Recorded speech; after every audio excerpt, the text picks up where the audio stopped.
મહીસાગર જિલ્લાના વીરપુરના જામાલપુર પાણી પુરવઠા હેડવર્કર્સ પાસે જાહેર રસ્તા પર મગર દેખાતા ભયનો માહોલ। મહીસાગર જિલ્લાના વીરપુર તાલુકાના જામાલપુર સ્થિત પાણી પુરવઠા હેડવર્કર્સ નજીક રાત્રિના સમયે અચાનક એક મગર જાહેર રસ્તા પર આવી ચડતા સ્થાનિકોમાં ભય અને અફરાતફરીનો માહોલ સર્જાયો હતો।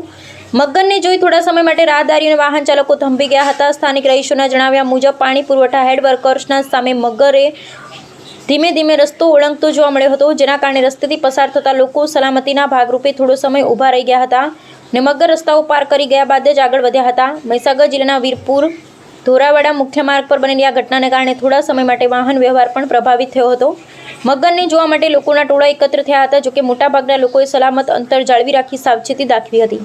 ચોમાસાની ઋતુ દરમિયાન નદીઓ, તળાવો અને જળાશયોમાં પાણીનું સ્તર વધતા તેમજ પાણીના પ્રવાહમાં ફેરફાર થતાં મગર જેવા જળચર પ્રાણીઓ રહેણાંક વિસ્તારો અને જાહેર માર્ગો સુધી આવી પહોંચવાની ઘટનાઓ સમયાંતરે સામે આવતી રહી છે। આ ઘટનાએ સ્થાનિકોમાં ચિંતા અને ભયનું વાતાવરણ ઊભું કર્યું છે। સ્થાનિકોએ વન વિભાગને સંબંધિત તંત્રને આ ઘટનાની ગંભીર નોંધ લઈ જરૂરી તકેદારીના પગલાં ભરવા અપીલ કરી છે। સાથે જ રાત્રિના સમયે વિસ્તારમાં અવરજવર કરતા લોકોને વિશેષ સાવચેત રહેવા જણાવ્યું છે। સ્થાનિકોનું કહેવું છે કે મગર દેખાય તો તેની નજીક જવાનો કે તેને હેરાન કરવાનો પ્રયાસ ન કરવો જોઈએ, પરંતુ તાત્કાલિક વન વિભાગ અથવા સ્થાનિક તંત્રને જાણ કરવી જોઈએ।